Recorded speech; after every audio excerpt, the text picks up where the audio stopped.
Paige Bueckers had a solid performance, but she wasn't alone because Quinerly and Aziaha also had great performances, as these rookies were able to lead the Dallas Wings to a win over an elite Phoenix Mercury team.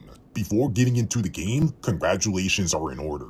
Over the break, not only was Paige named Rookie of the Month for June, but she was also named an All-Star starter and had the highest weighted score among guards. She is having an amazing season, not just for a rookie, but in general, and it's been an absolute joy to have watched every single game so far. Alright sir, for the game, it's never ideal to be down a bunch of players, but that forced the Wings to rely on potentially a more reliable playstyle that was rooted in stuff like unselfishness, ball movement, off-ball play, and like playing off the catch and such. Paige got to play off-ball for stretches in this game, which is fine. Like, she's an absolutely brilliant off-ball player. There were a lot of good possessions, but I really like 3 of them. There was this one possession where Paige was able to get free with a fake left, frees up Copper for a bit, enough to get by her and like gain an advantage and force the defense to help. She had an option in the corner, but she decided to be aggressive with a smaller defender in front of her, and it worked out.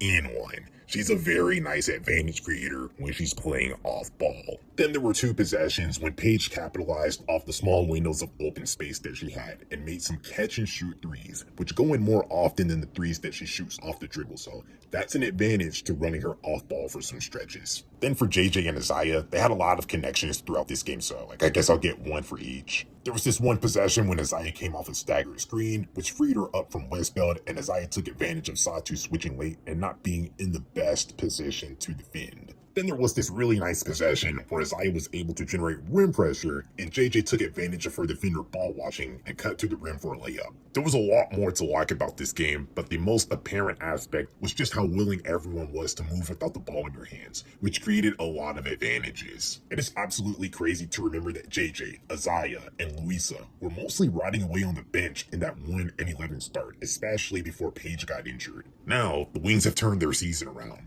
5-2 with Lee, and the way I see it, after this performance, there's just no way that the Rooks can go back to getting such limited playing time. A win like this isn't a good scenario for the vets. This starting lineup of JJ, Paige, Aziaha, Louisa, and Lee looked so good, and they're bringing dynamics to the game that weren't really that present in the previous starting lineups, like more ball movement in the backcourt and more floor spacing in the frontcourt, which leads to a more dynamic offense. They seem to fit with Paige very nicely, so this lineup is worth looking into more. And with the acquisition of a 2027 first-round pick, the Wings might have already decided that they're building around Paige, which is nice. Should have been done before the season, when they knew that they were getting a #1 overall pick, franchise changer.